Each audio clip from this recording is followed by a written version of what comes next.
All right, guys, we're going to go ahead and get started with the webinar this afternoon. We want to thank you for being here, tuning in, and giving us your time and attention today. We're happy to talk with y'all this afternoon about a really important topic, strengthening your application. And my name's Rebecca. I'm the Student Services and Admissions Officer here. And Mike Robertson, our Director of Admissions and Enrollment Services, is also here, and he's going to lead the conversation this afternoon. So he brings a wealth of knowledge, many years of experience in our admissions office, and so he'll give a lot of great details to you this afternoon. Feel free along the way to go ahead and type your questions into the question box on the GoToWebinar system. Depending on the flow of the conversation, we might pause at some point in time to answer questions or hold them all to the end, but don't fear, we will get to any questions that we see come through there. We're also recording the session this afternoon, and we'll send a link to the recording on our YouTube page after the fact. So we'll make sure to get that resource and some of the slide copies to you as well. Without any further ado, I'm going to turn it over to Mr. Robertson to go ahead and get started. Good afternoon, everyone. I'm going to give you as much inside advice as I can about this process. I've been at SCO for about 17 years, and over that time period, I've pretty much learned what makes a good applicant and what makes a not so good applicant. And one of the things that I want to make sure you understand up front is the time process is always going to be longer than you think it is. Sometimes a candidate will apply, let's say on August 1st, and they decide that they're going to take their time and write their essay, and before long we're into September and they haven't taken their OAT, and then they realize that that one course they took at a community college, they did not send that transcript to Optomcast, and Optomcast stops their file and says, wait, we got to get that other transcript. Well, now we're getting into, let's say, October, and when we let's say you're a good candidate with that information, when we look at the file and go to set you up, once everything's finally cleared, we usually are scheduling anywhere from, we say at least 2 weeks, but right now, if I invited you for an interview, the dates I would be offering you are October 19th and October 26th. So you can see we're 4 to 6 weeks out. So if you're, taking too much time and we're getting into October and I can't get you here till December, the class is not full in December, but you have put yourself in a position of, one day it could be full in December. We could have all of our deposits by then. So the key to all of this, and you're going to see this later on, is getting all of your ducks in a row ahead of time and not waiting to the last minute.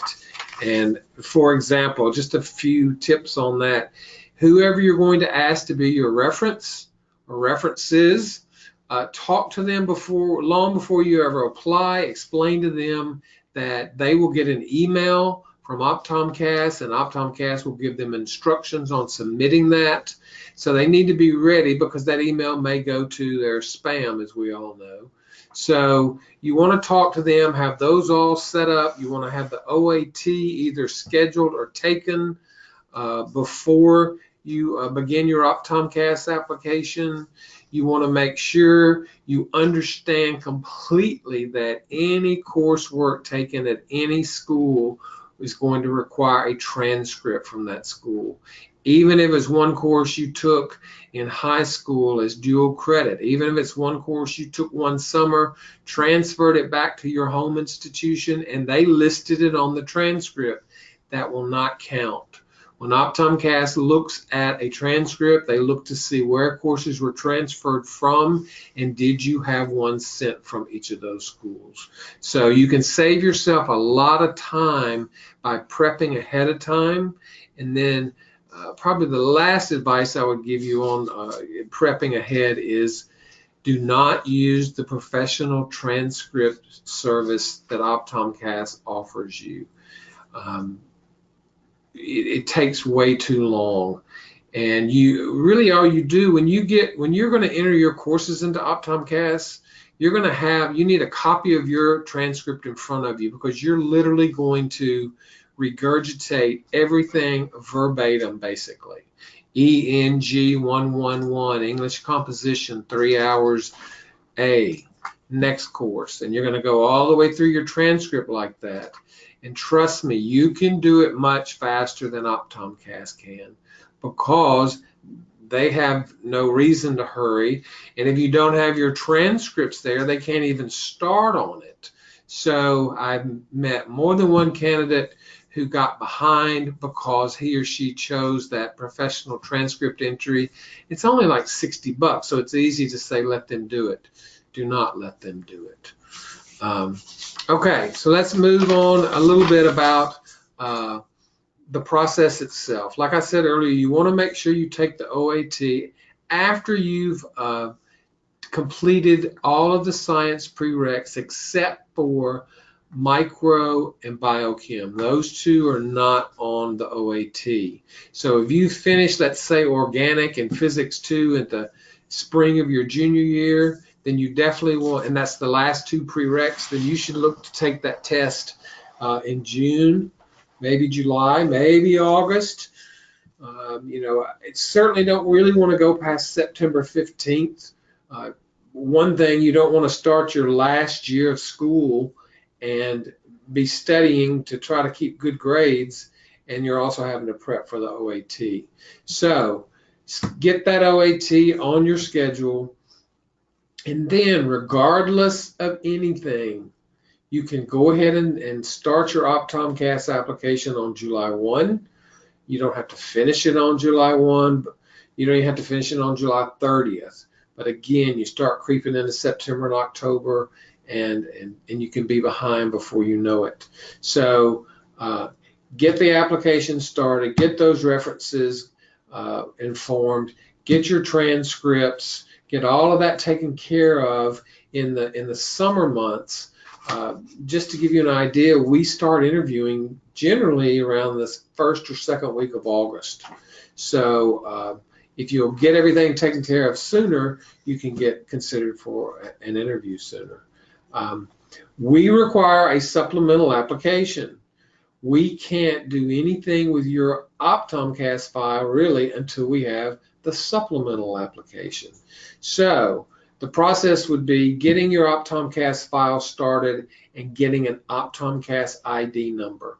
Once you have that ID number, regardless of where you are in the process of your OptomCast file, you can submit our supplemental.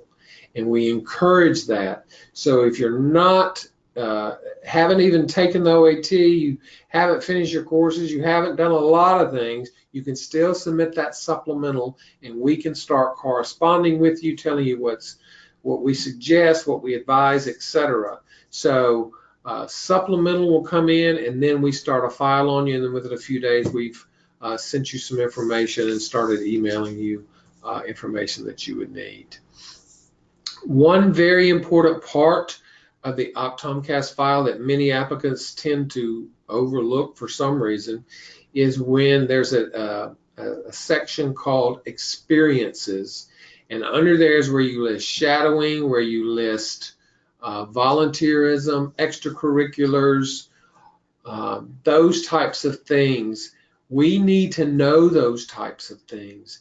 If you shadowed a physician or a dentist or a physical therapist, we want to know. If you've been involved in 3 clubs, put the clubs down and what you did for them. If you shadowed just 1 hour at a particular office, list it. We can't assess you as a full candidate if you only give us partial information. And for some reason, candidates don't always complete the experiences section. So look carefully at every part of that OptomCast file, because leaving something off can delay the process for quite a bit. So we got your supplemental, we see your ID number on OptomCast, we pull it up, and if you've already submitted it, we can then look at it and review your essay, review your shadowing hours, etc., and start to make an assessment of who you are and if you are competitive for the OA for an interview. If you haven't taken the OAT at that time, then we will wait on that score. We do not interview anyone before we have an OAT score.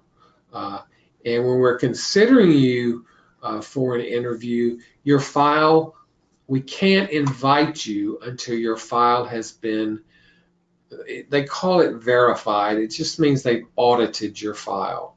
So when they finish auditing / verifying your file, they will contact you and say your file has been verified. It is at that point that you are eligible for interview invitations from any and all schools and colleges of optometry. Before that point, you cannot be invited. So you may have the best OAT and the best GPA in the United States, but if your file is not complete and been verified, no one can invite you. So you have to make sure you're keeping up with your Optomcast file. A lot of candidates worry that once they submit it, they can't add to it, and that's not the case. And certainly don't hold off on submitting because you're waiting on one more letter of reference. I don't think there's probably any school that is going to make your interview decision on a letter of reference. So go ahead and submit. The letters can come later. The transcripts can come later. Don't delay something because you're waiting on a third party to submit something for you.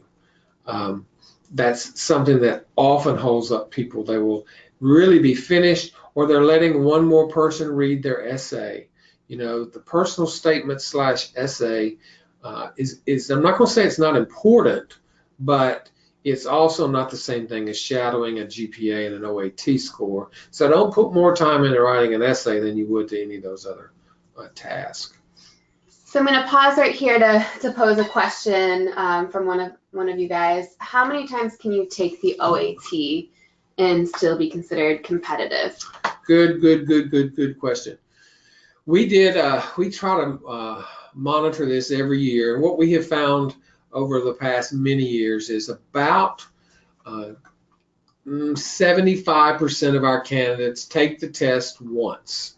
About 20% take it twice. Let me rephrase that. These are students who were accepted. So about 70% of our accepted candidates took it once, about 20% took it twice, and only about 5% took it 3 times or more. And the reason that is, even though we're going to give you credit for increasing your score, there are only 3 or 4 versions of the test. At some point, you start repeating the test, an earlier version that you had.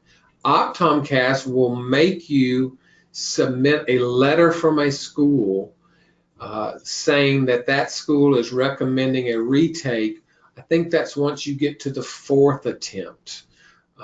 It is just very difficult to convince an admissions committee that on the 4th attempt you got a competitive score. A committee's just going to wonder, you know, how much of that was repetition and repeating that test more than once. So ultimately, 2 times should really be statistically, that's your best chance. Again, 5% have gotten in, taking it 3 times or more. Most of the cases of candidates who were admitted on a 3rd attempt, they took the test the first time too early. You can see looking at their transcript, they took it too early.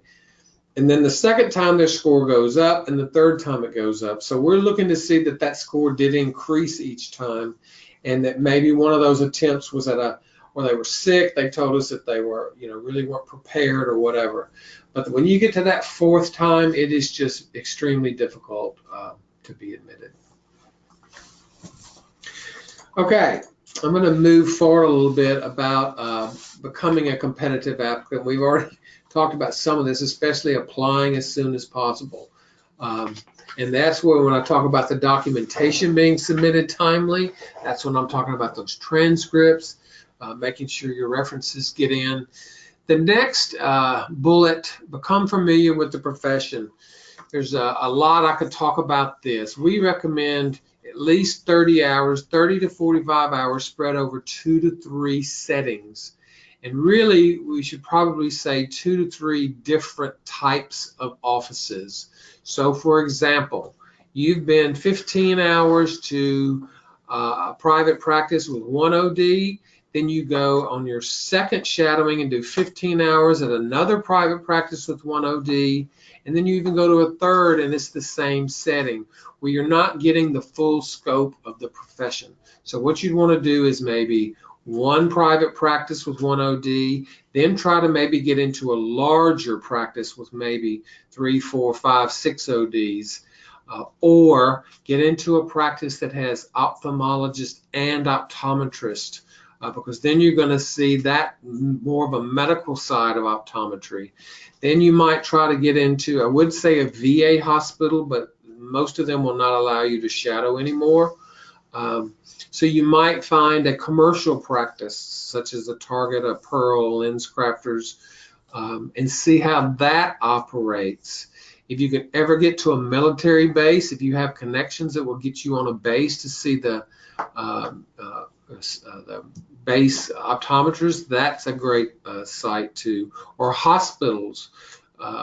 Just for example, I know the Children's Hospital in Little Rock has an optometry clinic. Then you get another view of it. So you want to see what you not only want to do this just to quote prep for an application, you want to do this so you can see what you might want to do when you graduate. And it's so many of our candidates come in thinking that the one place they shadowed is how the whole field operates, and that's not the case. So spread out your time. You don't have to submit a log to us, but you may want to keep a log so that you don't cheat yourself out of time. And sometimes a candidate will tell me, well, I just don't have time. Well, you know, I find that very hard to believe. Maybe if you were married with 4 kids and working 40 hours a week, I would say so. But many offices are open on Saturdays. Many offices are open late. And when you go shadow, you don't have to spend 10 hours at a time. Sometimes you can only get in 2 hours. Well, get in 2 hours. Then the next time you go, get in 2 more. You know, before long, you've started to accumulate some. We will flag your file and stop it. Perfect example I can think of is a candidate that's an applicant now, and he or she had, I want to say, a 3.9, and they had shadowed a grand total of 3 hours.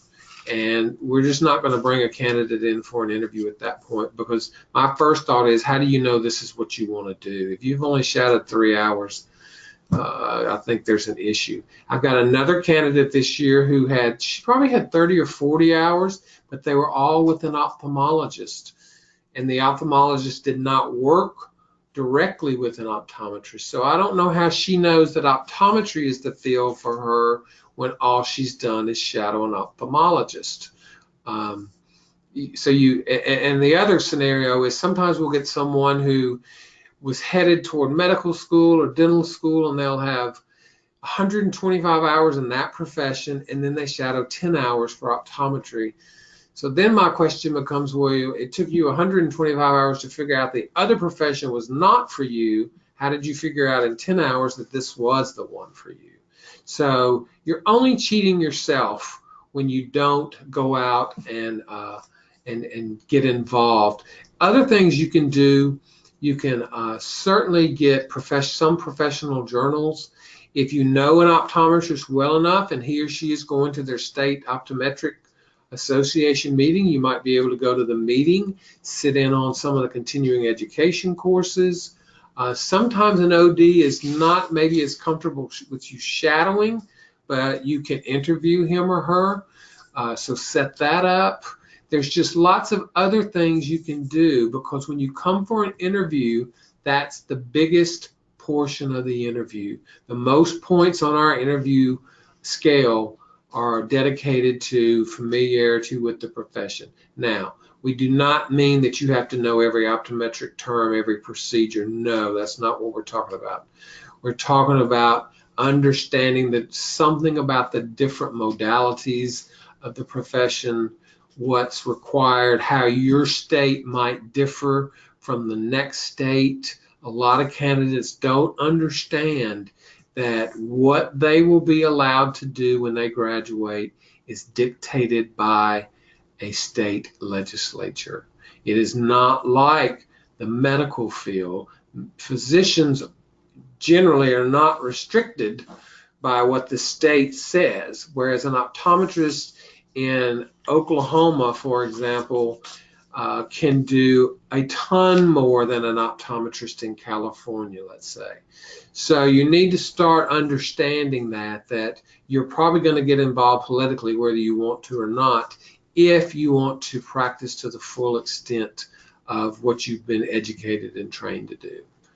Another big piece is the commitment to service. We like to see that you've been involved, and don't think that means just optometric things. If you like animals and want to do the animal shelter twice a week, that's fantastic. If you are Habitat for Humanity supporter, go out and help them. There's lots of things you can do that have nothing to do with optometry, and that's perfectly fine. Now, if you want to expand your knowledge of optometry, then maybe you get involved in some Lions Club activities in your local city or town. Maybe you join an organization. Remote Area Medical is a group that goes out and does trips to impoverished areas and helps people that can't afford, the working poor who can't afford insurance, usually is what it is. So there are optometry related things you can do, but I just want to stress that that's not necessarily the thing. And then you see that last bullet that says ask questions. That is meant as a way to let you know that really that's what we're here for. Now, we don't, want you to call us every day and ask us what we're doing. But if you are undecided about a particular course, or you're not sure about should I take the OAT, I haven't had the second physics, but I've had the first physics, or you want something in the process, don't hesitate. If it's a good question, don't hesitate to ask it, because most of the time when you don't ask that question, then you end up regretting it. And in many cases, and we'll probably talk about this some later, it can cost you money. And I can think of a case right now of an applicant who delayed his application some and may lose out on, it's really going to come down to a possibility of $100,000, quite frankly, because he didn't ask the right questions at the right time, and he may not be awarded a contract seat because he is fallen behind in that process.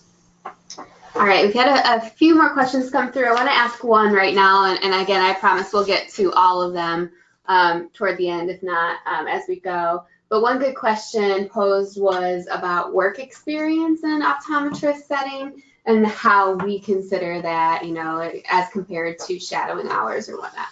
Well, we certainly appreciate it. I'm not going to say, though, that we automatically value it more. I don't mean that we devalue it either, but sometimes a candidate will go, well, do you count my shadowing the same as work? And they really do.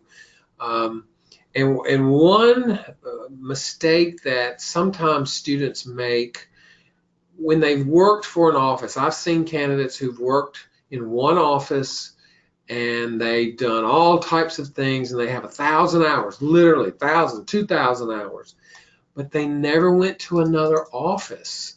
And I'm probably going to ask that candidate to go to another, or get one of the ODs on the staff where you worked to refer you to another office. You see, if you've been all that time in one office, you think probably this is how it's done.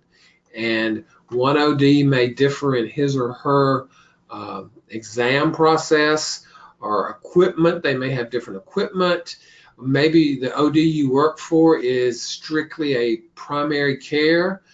Go find one who works more with pediatrics and children who are have vision problems, and they are a vision therapist, or maybe they're a low vision specialist. So we do value the work, but you also have to, another thing you have to make sure when you're working with an OD is he or she letting you in the exam room? If what you're doing is filing paperwork, insurance, etc., you're not getting to see as much. If you're performing tests, that's great.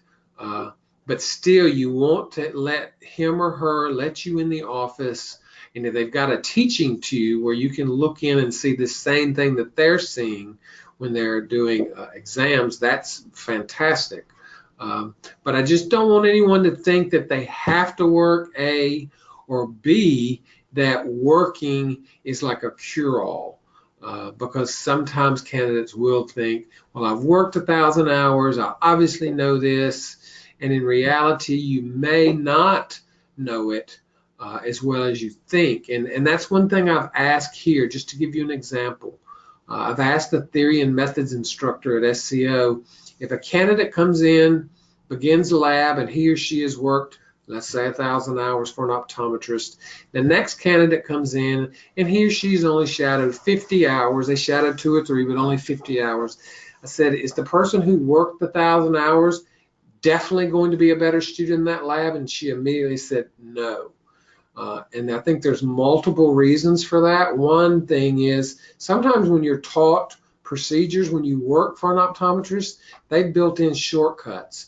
And we can't teach you shortcuts. So you come into the procedure thinking it's A, B, C, and then we teach you that it's A, B, C, D, E, F, G, and that throws you off. So work is great. Not trying to put it down. Don't interpret that. But at the same time, you can't say that it's going to give you an advanced position, or it's going to be considered that much more valuable than shadowing. So try to get time in the OD's office, or in the exam room, I guess I should say. Okay, the numbers on the screen in front of you are really, they're very good, but I like to expand upon them. First of all, 133 with 714 applications, and our application numbers were down this year. That doesn't mean that only 133 people were offered a seat. We probably offered seats to 200 people. You always have to offer more seats because students have choices, and some go here and some go there. So the chances are not 1 in 7. They're probably closer to 1 in 4, quite frankly. As far as the mean, the GPA and the OAT, what I think is probably more important are the ranges for those two.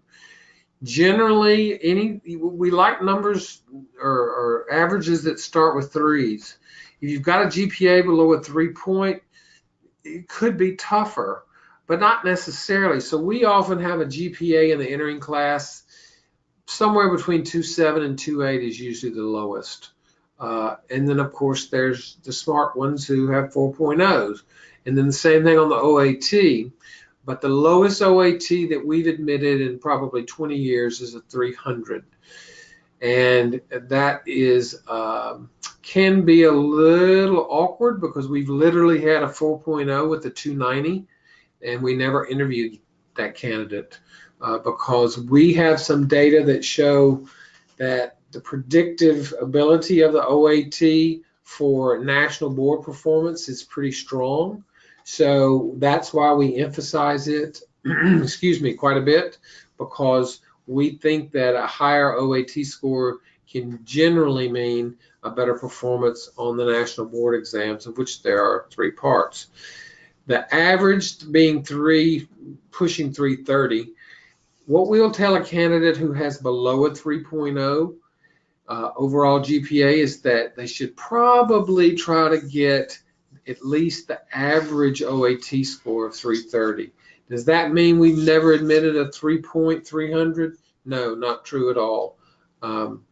There are always individual cases, and that's one thing you have to remember in admissions. If you applied now and you had a 3.53 and a 329 on the OAT, that does not mean you're automatically getting in. The interview is a big portion.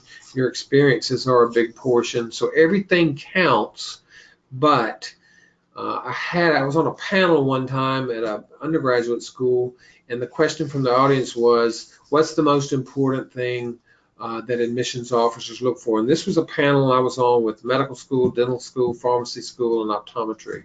And everybody said, oh, you got to be well-rounded and blah, blah, blah. And in reality, when I answered, I said, it's a GPA. And that's the truth.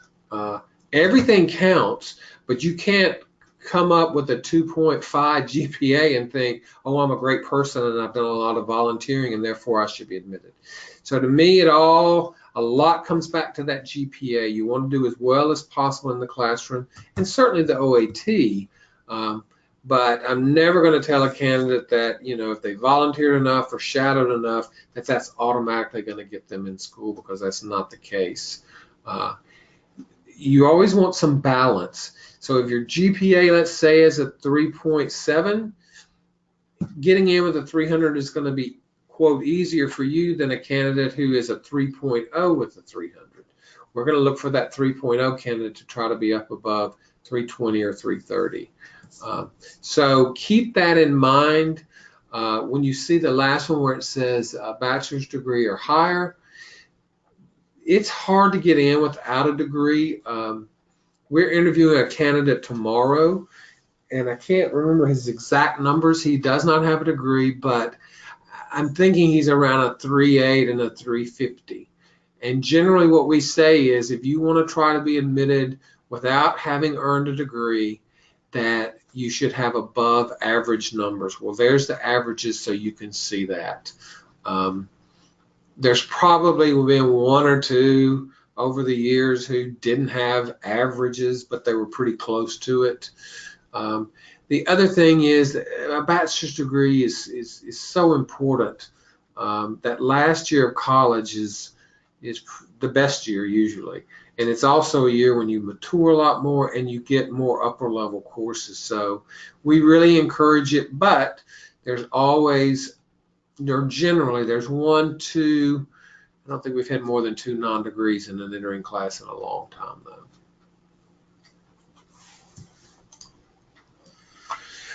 though. Okay, I can't make it any plainer than that, I don't think. Apply early, apply early, apply early. And again, that's because if you're from a state that contracts with us, and there's 9 states that do that, mainly in the South, but Kansas and I guess Kansas is the only, West Virginia, yeah, some West Virginians say they're in the South and some don't. But anyway, those states have a limited number of seats.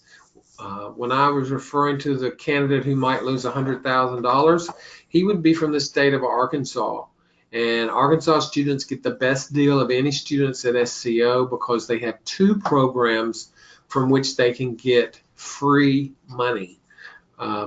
So, for example, Arkansas has 5 contract seats a year. And last year we enrolled either 14 or 15, or this year we enrolled 14 or 15 Arkansans. Only 5 get that money. The other 10 either applied too late or they just weren't as competitive as far as their numbers, their interview scores, etc. So, but there are many candidates every single year who miss out on free money because they just applied too late or they finished their files too late. So again, you do not have to stay up till midnight on July 1 and send in your entire application, but the later we get in the fall, the harder it becomes, the less chance of getting a contract seat or a seat period could take effect. So July, August, September are always the best time to send in applications. Again, regardless of anything, a lot of candidates think, well, I haven't finished the prereqs. You don't have to finish the prereqs. I signed a letter of acceptance the other day, and I believe she lacked either 5 courses, which a couple of those were probably just labs, but I have done as many as 6 courses before. So they came in, their OAT was good, their GPA was good, their experience was good. they just had to finish those 6 courses before they could enroll in August, and they had mapped them out, so we knew, and we told them, and they did. So don't think you have to finish all the prereqs before you apply, because that is certainly not the case. So you're going to there again, there's the timeline of when you should do things: early summer, late spring, etc.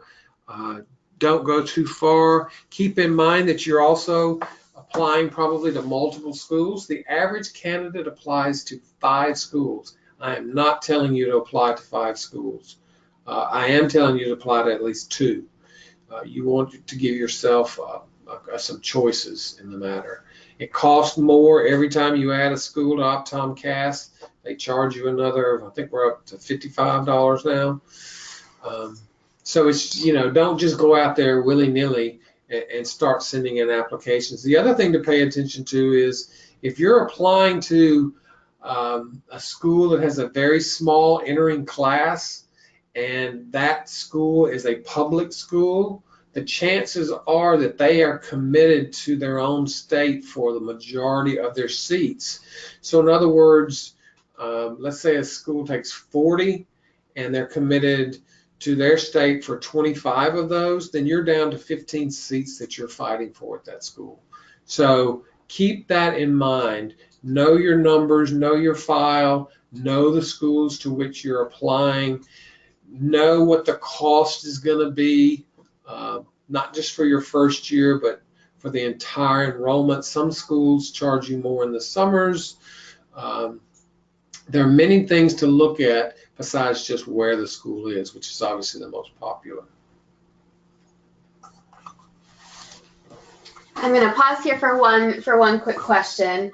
A student asks, my application is already submitted and I have to retake the OAT. Do you recommend waiting until non-peak months?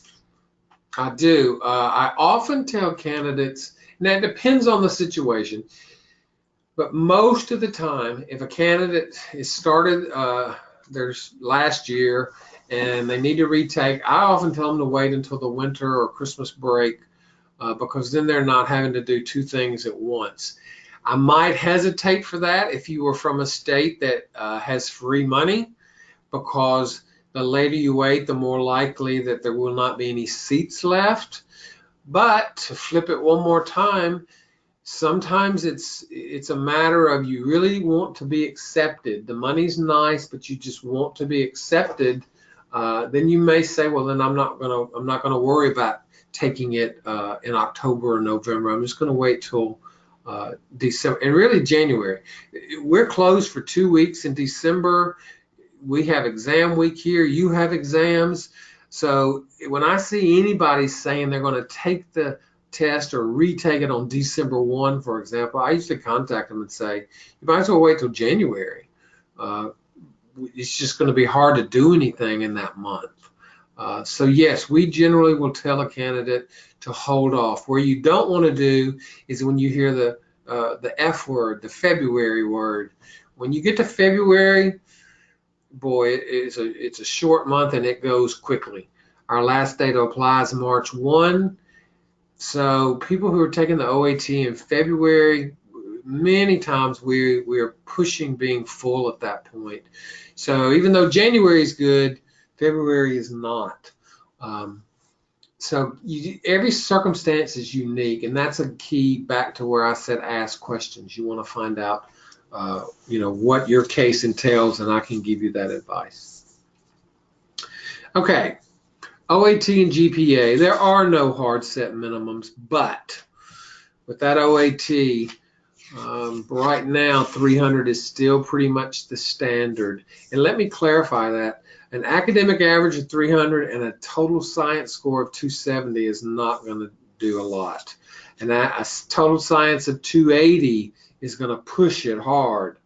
A 290, then we're starting to consider it more. So don't think that, oh my gosh, I got a 300 and everything is great. Because if that total science score is below 300, we're going to look at it very carefully. Likewise, let's say you make a 300, but you made a 310 or a 320 in science. We're probably going to be more pleased with that. So we do look at all those sections and total score. Keep in mind that the physics score is the lowest in the country by far. The physics section even has a special committee that's been formed to review it and see why the scores are as low as they are. So we can't overlook physics. It's obviously very important in the optometry curriculum, but we know that the scores are so low that we tend to be more lenient on that score than any sub-score there is. And often we see A's and B's, or 2 A's in physics 1 and 2, and then we see a 260 on the test score. So when that happens, we are going to look at the class, the course score or grade more. As far as prerequisite courses, I hate to even say this, but we'll accept a D. And yes, I said D as in dog. We're not a school that has a requirement of a C, but the reality is that it's hard to get in with more than a D, or really in one D in a prerequisite. When that comes into play is sometimes it's usually, I'm going to tell you right now, it's usually organic or biochem, and those are really the two main ones, I would say. And what we're going to really look at, especially if organic, let's say you did make a D in organic, but the rest of your file is in good shape and you made a 330 on the organic section, well, then we're not going to be as worried. You made a 280 in the organic section, then we're probably going to tell you to repeat it. The most important thing to remember is, did you learn the material? We all know we have one professor who teaches a course one way, one teaches it another, and the second one may be so much harder that you really learned a lot, you just didn't perform as well. Applicants will call me and say, I made a C or a C minus, should I retake it? And my first question is, well, how do you think you did in the class? Did you really learn it, or were you just memorizing and you didn't memorize enough? So pay attention to what you gather from a class, because you could answer your own questions sometimes. Anyway, while we're on the grades, I think there's another false perception with many candidates that you can't have a D or an F on your transcript. That is so far from the truth. Obviously, you can't have a lot of those grades, but I can guarantee you that a certain percentage of every class we enrolled, there were people who had a D or an F. They just learned from their mistake, especially if it's an F, and repeated the course and did okay. So just don't think that you've eliminated yourself from contention because you made a D or an F in a tough course. Even if it's not a prerequisite, it's genetics or something like that. You can overcome that. Many candidates, we interviewed this past Monday, and I would say there were at least 2 candidates who started off very poorly. That freshman year slapped them in the face. One of those candidates dropped out and stayed out for 4 years, went back and made nothing but A's and B's. The other one, she persevered through that first year. She made probably 2 or 3 F's and certainly 2 or 3 D's. But when she righted her ship, she made nothing but A's and B's after that. So we're going to look at what you did more recently than we are what you did as a freshman. So if you do get into trouble as a freshman or early in your sophomore year, you can overcome that. Your GPA may struggle, but we're going to see that you overcame it with the grades that you made in the other courses. Okay, we talked about this, but I can't emphasize it enough. And when you see that where it says 3 different modes of practice, that's exactly what it means. You have to, I think seeing the different modes gives you an idea, like I said, of what you want to do when you leave. So see as many as possible, especially to us. I'll really encourage what we call referral centers or co-management centers, where ODs and ophthalmologists work together. That gives you a really good idea of the relationship often between those two fields. Find out what the legal boundaries are. And then, healthcare in general. Over the last few years, we heard so many things from people about the Affordable Care Act. And of course, some people loved it and some people hated it. Well, I can tell you the field of optometry loved it because it opened up optometry to be included on many, many more insurance programs and such. So the Affordable Care Act was a major victory for the field of optometry. So you need to keep your eyes on that, no pun intended. What is going on in healthcare, especially politically, and knowing how that's going to affect you as an optometrist. The extracurriculars, there they are. We do like to see variety. We like to see balancing. And let me clarify, if you're working, and when I say working, I really start to think 20 hours or more a week. We don't expect as much volunteerism. I've had students who worked full time, 35, 40 hours a week, and went to school full time.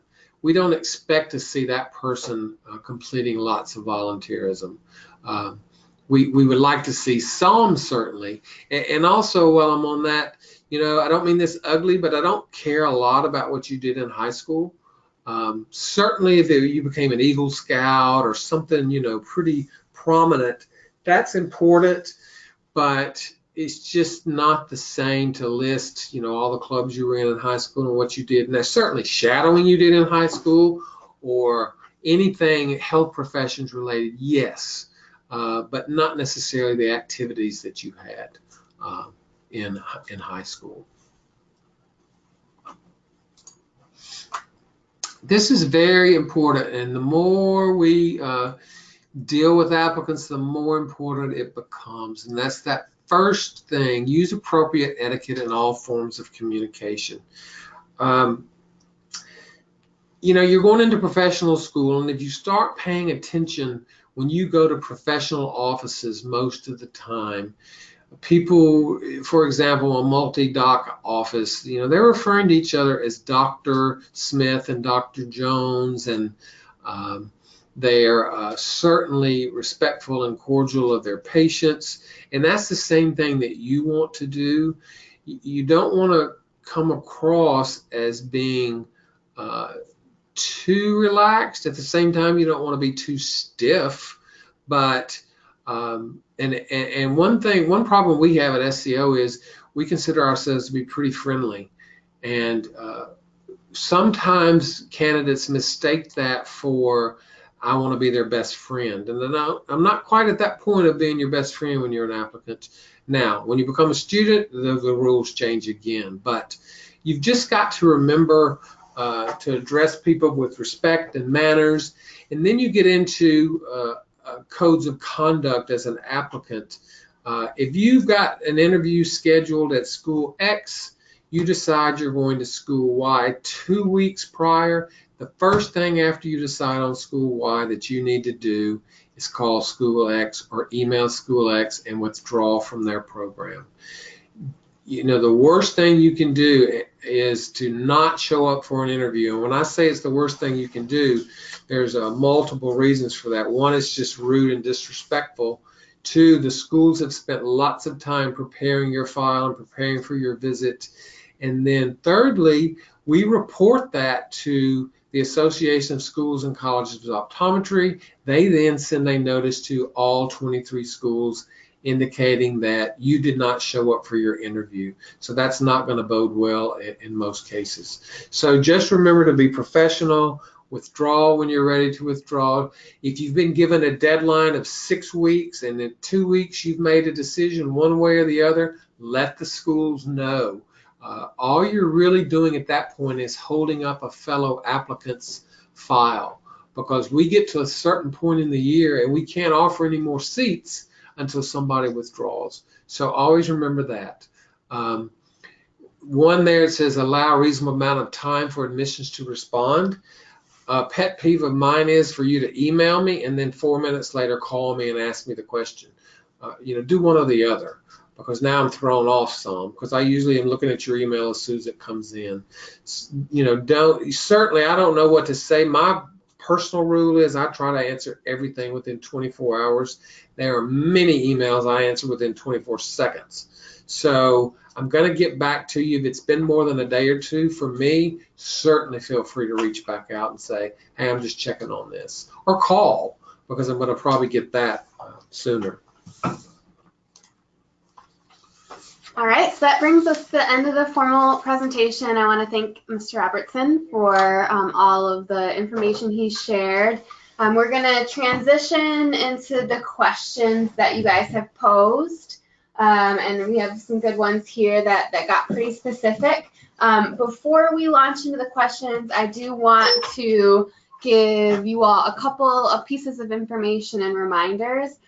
So first of all, we do encourage you to contact us with any questions that you have. Our standard email address is right there on the screen, and our phone number as well. Feel free to use that or to find our direct contact information on the SCO website. I have the web address there where I post the schedule for upcoming webinars. I also post links to the previous webinars that we've done on that web page as well, and that'll take you to our YouTube page where all of the recordings are stored. So we've done some recent webinars that have been pretty hot topics, like the interview process. We talked with Mr. Hauser, the Director for Student Services, about the interview day. He gave his tips for how to prepare for the interview, and a lot of really great information. We've done sessions in the past about the OAT and how to prep for that. We've had student panels and all sorts of great things. And so you can find links to those recordings right there, or through that webpage, I should say. The next activity that we have on the schedule for October is the ASCO virtual fair. ASCO is the Association for Schools and Colleges of Optometry. So 2 times a year they host a fair and invite admissions representatives, faculty, and even students from all of the 23 schools and colleges of optometry to come together on one day and make themselves available to students to answer any questions. So it's a chat box essentially, and you can engage with all of the schools on that day. It's Thursday, October 18th, and the schools essentially get to establish the times that they'll be available on that day. So it will vary. But I encourage you to try and attend that ASCO virtual fair, because it's a great opportunity to get lots of good questions answered. And even if you don't have a ton of questions written down on your list, you might read questions from other students that you find to be really helpful as well. All right, so let's launch into some of these questions. Again, we appreciate these. I have a question from a student about contract seats. And if they're a Kentucky resident, do we still have Kentucky contract seats, and do we expect those to be offered much longer? We do still have contract seats with Kentucky. In fact, we have 3 per class right now. I don't know if they'll, well, I can't honestly say that. We've obviously been reduced. We had 7 at one point, but I think Kentucky is very wise in its higher education office, and they understand that a contract student at SCO pays $17,000 a year, which is tremendously less than the other option for a Kentucky student. So I don't think they're going to go away right now. I could be wrong, but we have 3, and this year those 3 are extremely competitive. We had a student ask about whether we would talk of the interview process today, and though we didn't really dive deep into that, as I just mentioned a moment ago, our last webinar was on the interview process, and it was almost an hour of focusing just on the outline of the interview day and tips and tricks for getting ready for that. So refer back to that recording on our YouTube page. We had a student ask about the essay to be submitted with the application, and the short answer to that question is that yes, there is an essay. Mr. Robertson, do you want to just briefly say what we're looking for in that essay? Yeah, the essay is, if you want to know the truth, it's a little lame in my opinion, but everybody asks the same question on Optomcast, and it's basically, who are you? How did you become interested in this field? What have you done to learn more, and what is your future in this field? The one thing I will tell you is, do not regurgitate what you listed under experiences. I can read your experiences, so I don't need you to tell me those again. What we often like is a story. An essay I read yesterday, the first line I believe was, "It all began with a box of Lucky Charms." And she had me hooked. Right away, I was hooked on the essay. I read the whole thing. And the story went on to be that she couldn't see the box of Lucky Charms when she was a kid, and that's when she realized she couldn't see, and she started going to the optometrist. So, be a little creative. Tell us who you are. I read another one yesterday that was literally would have been a paper in a class on the career of optometry. It told me nothing about the candidate. It just was his or her way of saying, here's what optometry is, and I need to know what you are, who you are. So try to give us a story, a vignette. You can certainly mention, I'm not saying don't mention the shadowing, but we want to hear more kind of what you gleaned from the shadowing, what you learned, and how that's affected you as a person.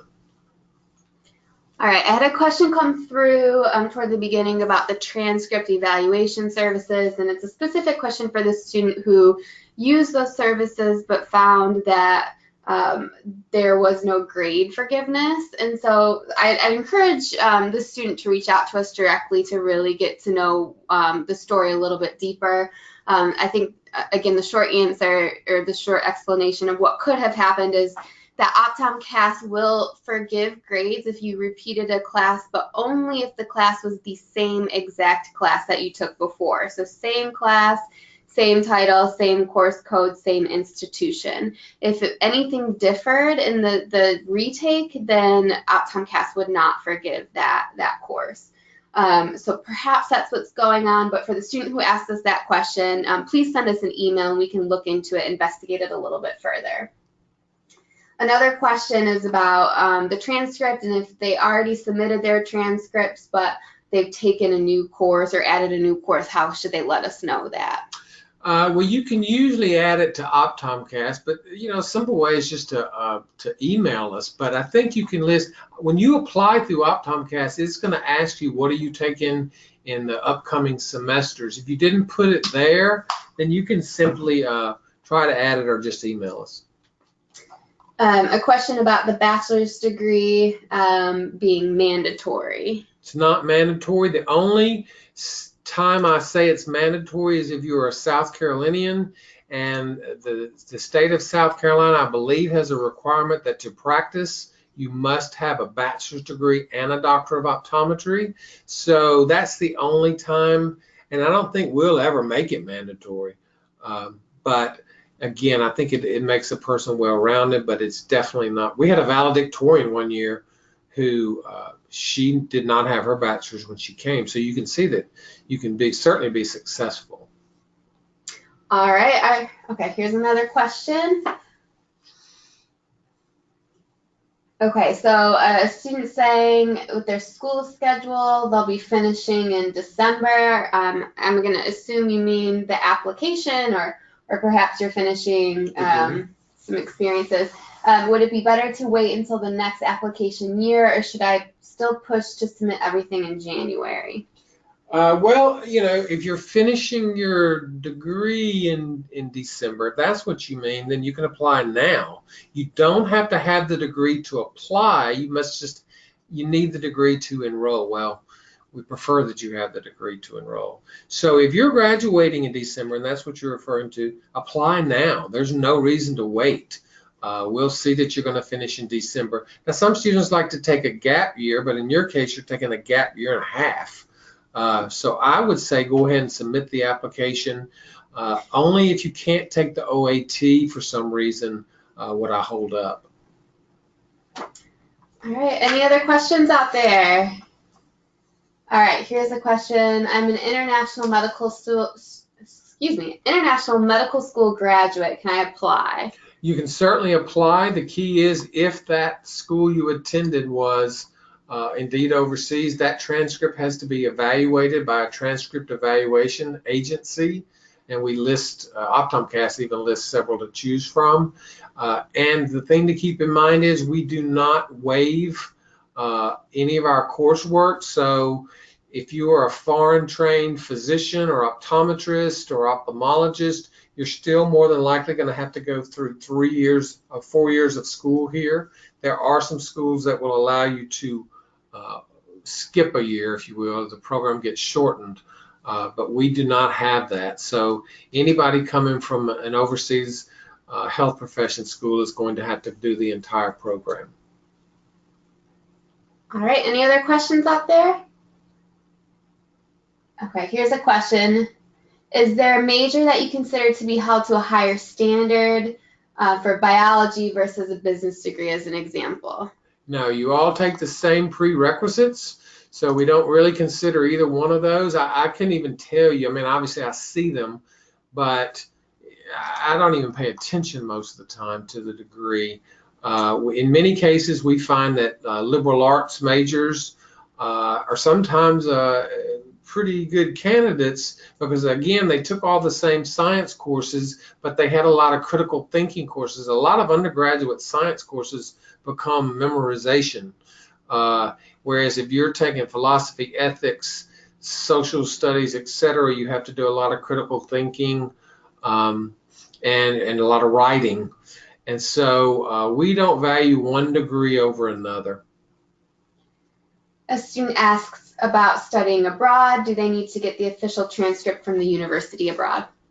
Not usually. That becomes if there are prereqs in there, like you took a physics course overseas, yes, we would need that transcript or an evaluation of it. But if it was all liberal arts type courses, then generally we don't want that transcript. It just kind of muddies up the file. All right, any other questions out there? Here's one. Okay, do I have to take OAT? All right, so this is a student who is saying that they were an international medical student graduate. Do they have to take the OAT prerequisite courses and have shadowing? You would definitely have to have the shadowing. The OAT we could possibly consider if you took the MCAT. We would just have to look at your file. But as of today, every applicant and every student at SEO has taken the OAT, but we are considering in the future accepting other test scores, but that decision has not become final. And then we would want to see your transcript or the evaluation in order to look at everything that you've done. All